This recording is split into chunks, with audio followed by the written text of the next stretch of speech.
आज है 29 सितंबर 2025 और आज की और प्रीवियस वीक के जितने भी इम्पॉर्टेंट करंट अफेयर्स बन सकते हैं हम आज के वीडियो में उन सबको कवर करेंगे। तो चलिए शुरू करते हैं। सितंबर में पढ़ने वाले अगर इम्पॉर्टेंट डेज पे अगर हम नज़र डालें तो 1 तारीख को आता है नेशनल न्यूट्रिशन वीक। ये 1 से 7 सितंबर यानी पूरे 1 वीक तक मनाया जाता है। वहीं 2 सितंबर को आता है वर्ल्ड कोकोनट डे, 3 सितंबर को आता है स्काई स्क्रैपर डे, 5 सितंबर को आता है national teachers day, international day of charity और ओनम। वहीं 7 सितंबर को आता है ब्राज़ीलियन इंडिपेंडेंस डे। वहीं 8 सितंबर को आता है international literacy day, world physical therapy day. वहीं 10 सितंबर को आता है वर्ल्ड सुसाइड प्रिवेंशन डे। वहीं 11 सितंबर को आता है national forest martyr day, world first aid day. वहीं 15 सितंबर को आता है engineers day, international day of democracy. ये इंटरनेशनल डे ऑफ डेमोक्रेसी काफ़ी इंपॉर्टेंट है, इसको ज़रूर याद रखना है। वहीं 16 सितंबर को आता है वर्ल्ड ओजोन डे, अगेन ये डे वेरी वेरी इंपॉर्टेंट। वहीं 17 सितंबर को आता है वर्ल्ड पेशेंट सेफ्टी डे, 18 सितंबर को आता है वर्ल्ड बैम्बू डे, 20 सितंबर को आता है इंटरनेशनल रेड पांडा डे। ये दिन सितंबर के थर्ड सैटरडे को मनाया जाता है। तो इस साल थर्ड सैटरडे सितंबर का 20 तारीख को पड़ा था, इसलिए 20 तारीख को international red panda day celebrate किया गया था। वहीं 21 सितंबर को मनाया जाता है international day of peace, world Alzheimer day. 22 सितंबर को मनाया जाता है वर्ल्ड राइनो डे। 23 सितंबर को मनाया जाता है international day of sine language. वहीं 24 सितंबर को मनाया जाता है हेरिटेज डे। 25 सितंबर को मनाया जाता है अंत्योदय दिवस एंड वर्ल्ड फार्मासिस्ट डे। वहीं 26 सितंबर को मनाया जाता है वर्ल्ड एनवायरनमेंट हेल्थ डे और 27 सितंबर को मनाया जाता है वर्ल्ड टूरिज्म डे। और 28 सितंबर को 2 महत्वपूर्ण दिन आते हैं, जिसमें से एक है वर्ल्ड रेबीज डे। इसका थीम था act now you me community. और दूसरा महत्वपूर्ण दिन जो कि 28 सितंबर को मनाया जाता है वो है वर्ल्ड रिवर्स डे और इसका थीम था वाटर वेज ऑफ लाइफ। आज है 29 सितंबर और आज मनाया जाता है वर्ल्ड हार्ट डे। अगेन एडी भी काफ़ी इम्पोर्टेंट बनता है।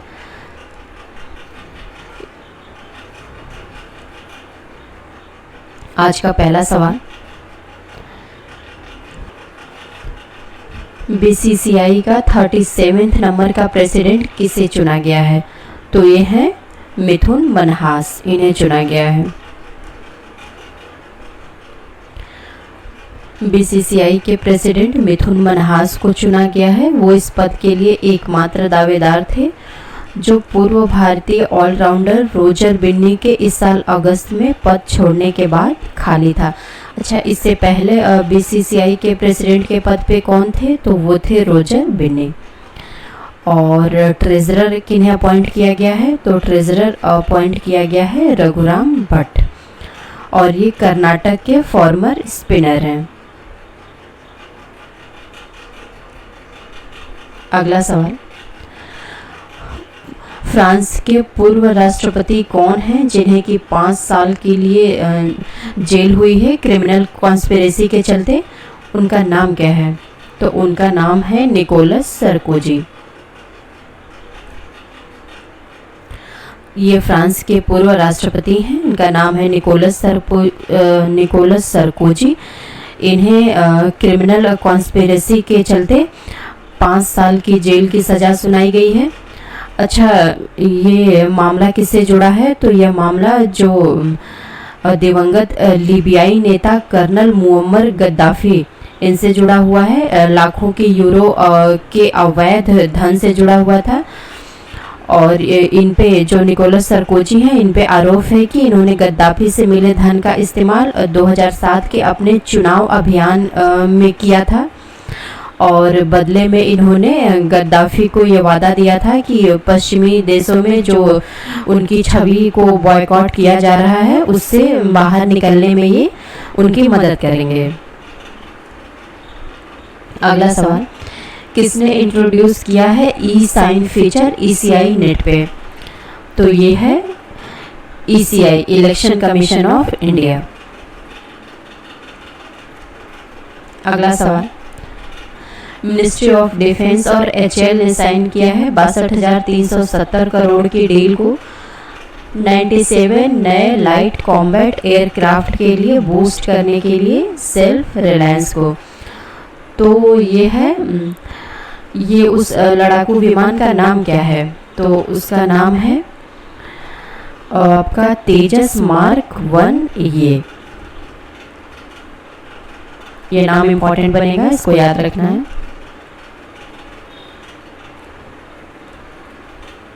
अगर हम टाइम ड्यूरेशन की बात करें तो इसकी जो है डिलीवरी 2027-28 में होना शुरू होगी और अगले 6 साल में पूरी हो जाएगी। तेजस मार्क 1A विमान जो है वो नए उन्नत संस्करण में 2011 की तुलना में 64% अधिक इंडिजिनस सामग्री इसमें शामिल की गई है। अच्छा, अगर मेन फोकस पॉइंट की बात करें तो जो डिफेंस मिनिस्ट्री है इसने हिंदुस्तान एरोनॉटिक्स लिमिटेड से भारतीय वायुसेना के लिए तेजस मार्क 1A एडिशन के 97 हल्के लड़ाकू विमान खरीदने के लिए 62,370 करोड़ से अधिक के सौदे पर हस्ताक्षर किए हैं। और इसमें इंक्लूड क्या क्या है? तो इस ऑर्डर में इंक्लूड है 68 लड़ाकू विमान, 29 ट्विन सीटर विमान और साथ ही इससे संबंधित जो इक्विपमेंट है वो शामिल हैं। और ये डेट इंपॉर्टेंट बनेगी कि डिलीवरी कब से शुरू होगी इन विमानों की? तो 2027-28 में होनी शुरू होगी और इसको आगे के 6 सालों में पूरा कर लिया जाएगा। अगला सवाल, हाल ही में वर्ल्ड पैरा एथलेटिक्स शुरू हुई थी, तो किसने चैंपियनशिप रिकॉर्ड के साथ उसमें गोल्ड मेडल जीता है? तो ये हैं रिंकू, इन्होंने चैंपियनशिप रिकॉर्ड के साथ गोल्ड मेडल जीता है। और ये जो गुर्जर हैं उन्होंने भाला फेंक के F46 कैटेगरी में भारत के लिए गोल्ड मेडल जीता। ये कैटेगरी है F46, ये इंपॉर्टेंट बनेगी। और उनका थ्रो कितना था? तो ये था 66.37 मीटर। और ये 2 बार के इनके जो हमवतन और फॉर्मर चैंपियन सुंदर सिंह गुर्जर, जो उन्होंने कि 64.36 मीटर का थ्रो फेंका था, उनसे 2 मीटर आगे फेंका था। और ये गुर्जर जो है इनको सिल्वर मेडल मिला है और ये जो रिंकू हैं इन्होंने गोल्ड मेडल जीता है। और ये हुआ कहाँ पे है? तो ये हुआ था जवाहरलाल नेहरू स्टेडियम में।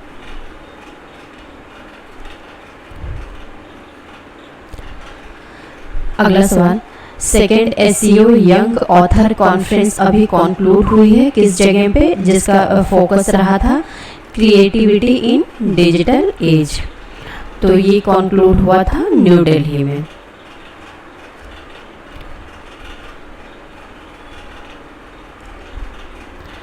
विदेश राज्य मंत्री कीर्तिवर्धन सिंह ने नई दिल्ली में ये दूसरा ये इंपॉर्टेंट बनेगा कि ये 2nd नंबर का SEO यंग ऑथर समिट का इनॉग्रेशन किया था इन्होंने।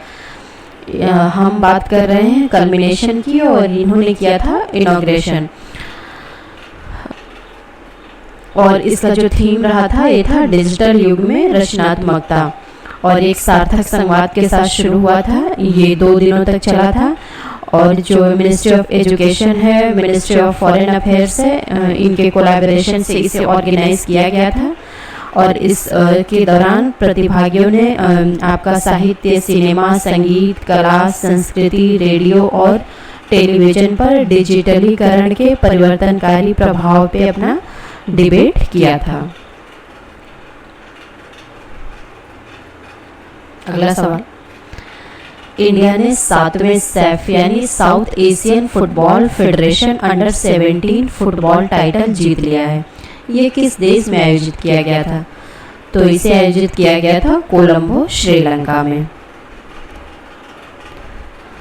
भारत की अंडर 17 फुटबॉल टीम ने कोलंबो में बांग्लादेश के खिलाफ यानी फाइनल में किन दो टीमों ने खेला था, तो इसमें इंडिया और बांग्लादेश ने खेला था और विनर जो है अपना इंडिया रहा है और सेकेंड नंबर पे बांग्लादेश रहा है और ये चैंपियनशिप भारत ने जीता है। और 2025 सैफ अंडर 17 चैंपियनशिप का ये 10वां संस्करण था। एडिशन इंपॉर्टेंट बनेगा, तो ये संस्करण यानी एडिशन था 10वां। यह दक्षिण एशियाई फुटबॉल महासंघ द्वारा आयोजित पुरुषों की अंडर 17 राष्ट्रीय टीमों के लिए एक इंटरनेशनल फुटबॉल प्रतियोगिता है और यह टूर्नामेंट जो है श्रीलंका के कोलंबो में खेला गया था।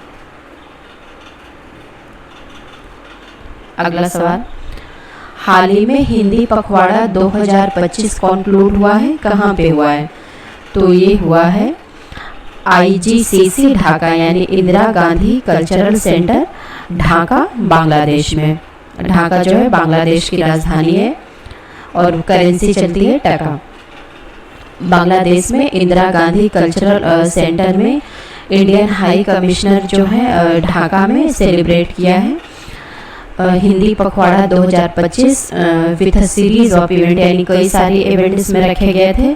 ये जो फोर्ट नाइट लॉन्ग प्रोग्राम था, फोर्ट नाइट होता है अ पीरियड ऑफ 14 डेज, 14 दिन का जो पीरियड होता है इसे फोर्ट नाइट बोलते हैं।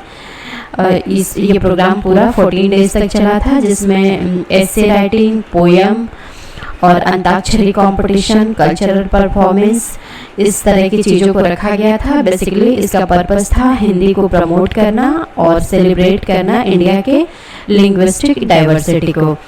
और डेप्यूटी हाई कमिश्नर जो हैं भारत की तरफ से ढाका में, वो हैं पवन बांधे।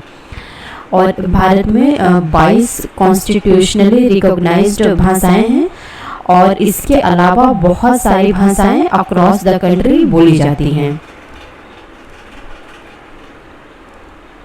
अगला सवाल, इंडिया ने डिस्कस किया है BRICS grain exchange plan boost करने के लिए एग्रीकल्चर ट्रेड टाई को किस देश के साथ? तो ये डिस्कस किया है इंडिया ने रशिया के साथ। भारत और रूस ने एक साझा कृषि खाद्य विनिमय बनाने की योजना पर चर्चा की है, जिससे ब्रिक्स मेंबर्स देशों के बीच एग्रीकल्चर व्यापार को बढ़ावा देने में मदद मिलेगी। और इस साल के अंत में भारत में आयोजित होने वाला 23वां भारत रूस वार्षिक शिखर सम्मेलन होगा। ये नंबर इंपॉर्टेंट बनेगा 23rd। अगला सवाल, टेली सॉल्यूशन ने पार्टनरशिप किया है किस बैंक के साथ सिंप्लीफाई करने के लिए और ऑटोमेट करने के लिए ई पेमेंट को? तो ये है इंडियन बैंक। इंडियन बैंक और टेली सॉल्यूशन ने पार्टनरशिप की है। टेली सॉल्यूशन ने पार्टनरशिप किया है चेन्नई हेडक्वार्टर, यानी इंडियन बैंक का हेडक्वार्टर कहाँ है? तो ये है चेन्नई में। इंडियन बैंक के साथ इनेबल करने के लिए ई पेमेंट कैपेबिलिटी जो बैंक के IND कैश ऑप्टिमा है बिजनेस, उनके लिए टैली प्राइम का इस्तेमाल करके ये जो इंटीग्रेशन है अलाउ करेगा जो इंडियन बैंक के कस्टमर्स हैं वो इनिशिएट करें और मैनेज करें पेमेंट को डायरेक्टली टैली प्राइम के जरिए। और यूज़र जो है डायरेक्टली इंपोर्ट कर सकते हैं पेमेंट रेफरेंस जैसे कि UTR नंबर इंड कैश ऑप्टिमा से टैली प्राइम के ऊपर। ये जो ऑटोमेटिक अपडेट है और ट्रांजैक्शन स्टेटस है ये सिस्टम के अंदर ही ऑटोमेटिकली अपडेट हो जाएगा। और जैसे कि उनकी पेमेंट डिटेल हैं, इंस्ट्रूमेंट नंबर हैं, और ऑटोमेशन की वजह से जो है एरर होने के चांसेस काफ़ी कम हो जाएंगे।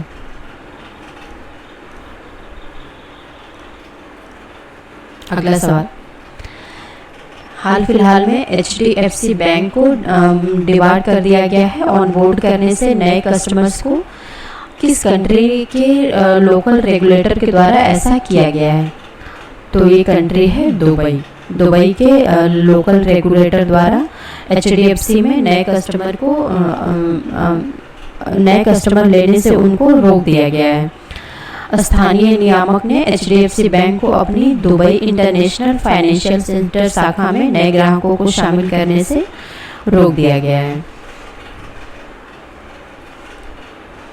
अगला सवाल, किस बैंक ने टाई अप किया है स्टार्टअप मिशन के साथ सेटअप करने के लिए फिनटेक इनोवेशन जोन को? तो ये है केरला बैंक। केरला बैंक ने स्टार्टअप मिशन के साथ कोलैबोरेशन किया है। केरल बैंक ने वित्तीय संस्थानों और राज्य के सहकारी बैंकिंग क्षेत्र में डिजिटल नवाचार को बढ़ावा देने के लिए, नवाचार मतलब इनोवेशन, उद्देश्य से एक फिनटेक इनोवेशन जोन स्थापित करने हेतु केरल स्टार्टअप मिशन के साथ एक समझौते पर भी हस्ताक्षर किया है। केरल स्टार्टअप मिशन के CEO का नाम है अनूप अंबिका और केरल बैंक के CEO हैं जोर्टी M चाको और मुख्यमंत्री हैं केरला के पिनराई विजयन। अगला सवाल, भारतीय सेना ने अनंत शस्त्र वायु रक्षा मिसाइल प्रणाली खरीदने के लिए किस कंपनी को 30,000 करोड़ रुपए का टेंडर जारी किया है? तो ये कंपनी है भारत इलेक्ट्रॉनिक्स लिमिटेड यानी BEL। एक मेजर स्वदेशी की तरफ एक जो मेजर बूस्ट है उसकी तरफ ये एक महत्वपूर्ण कदम है। डिफेंस सेक्टर में इंडियन आर्मी ने इशू किया है टेंडर 30,000 करोड़ रुपए का, जिसमें कि वो बाय करेंगे 5 to 6 रेजिमेंट ऑफ अनंत शस्त्र।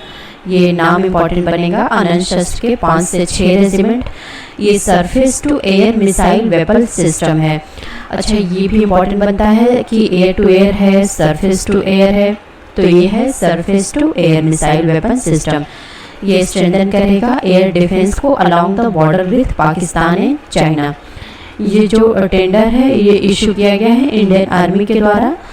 ये जो स्टेट ओन्ड यानी government BEL Bharat Electronics Limited है उसको ये बाय करेंगे Defence Research and Development Organisation द्वारा डेवलप्ड, यानी कि ये इसकी बात हो रही है। अनंत शस्त्र को बनाया किसने है?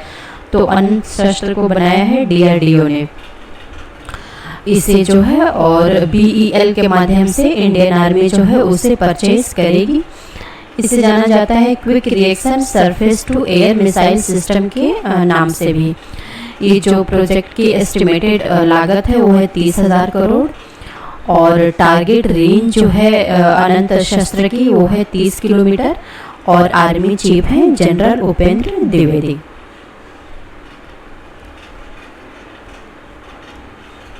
Thank you.